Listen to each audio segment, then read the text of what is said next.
20e jour du mois consacré à la passion de notre Seigneur Jésus-Christ. La dignité de notre âme doit nous exciter à la confiance. Considérez, mon âme, la noblesse de ton origine et conçois des sentiments qui en soient dignes. Tu es sorti du sein de Dieu, il est ton Père et il veut que nous l'invoquions sous ce tendre nom. Notre Père, qui êtes aux cieux. Or, un père peut-il oublier son enfant? Dieu nous porte dans ses entrailles comme la plus tendre des mères. Lui-même nous assure que s'il y avait au monde une mère assez dénaturée pour désavouer et négliger le fruit de ses entrailles, il n'est pas capable de cette insensibilité à notre égard. Quelque misérable de mes péchés m'est rendu, il me reconnaîtra toujours pour son ouvrage et son enfant. Il découvrira toujours en moi l'image de sa divinité et sera toujours porté à lui rendre sa beauté originelle et à la rétablir dans les droits dont le péché l'a fait déchoir.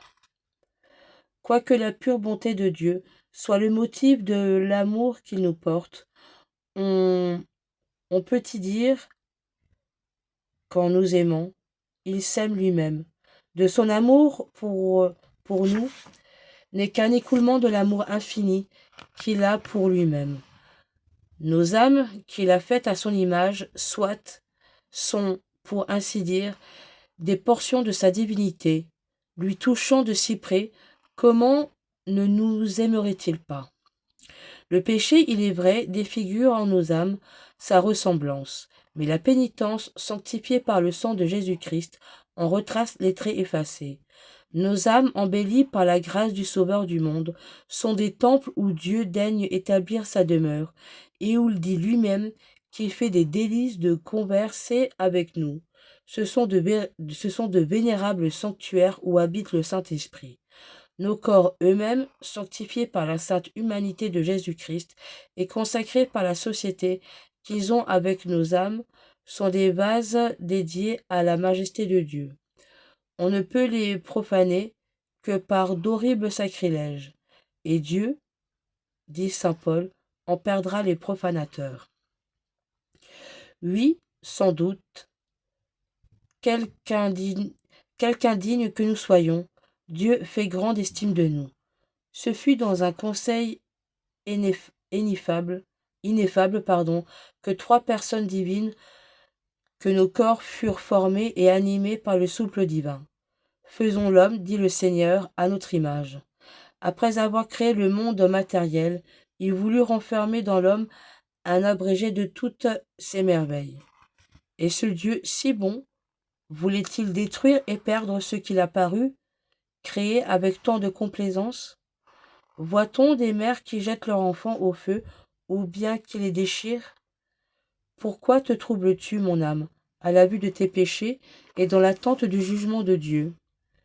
Quelques énormes, quelques nombreux qu'ils soient, rassure-toi, tu les détestes sincèrement. Tu n'as à craindre que de manquer de confiance dans la miséricorde divine. Ton juge est ton Dieu, ton Créateur, ton Père. Il ne veut pas perdre son ouvrage. Il ne veut pas jeter au feu son enfant.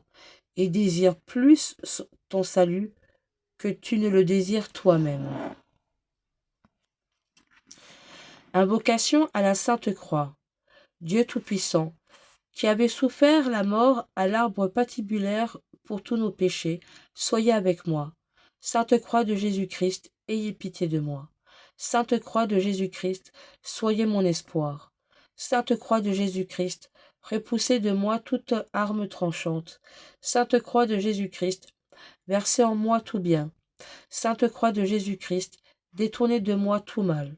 Sainte Croix de Jésus-Christ, faites que je parvienne au chemin du salut. Sainte Croix de Jésus-Christ, repoussez de moi toute atteinte de mort. Sainte Croix de Jésus-Christ, préservez-moi des accidents corporels et temporels. Que j'adore la Sainte Croix de Jésus-Christ à jamais. Jésus de Nazareth crucifié, ayez pitié de moi. Faites que l'esprit malin et nuisible fuit de moi, dans tous les siècles des siècles. Amen. En l'honneur du sang précieux de notre Seigneur Jésus-Christ, en l'honneur de son incarnation, par où il peut nous conduire à la vie éternelle. Aussi vrai que notre Seigneur Jésus-Christ est né le jour de Noël et qu'il a été crucifié le vendredi saint. Amen.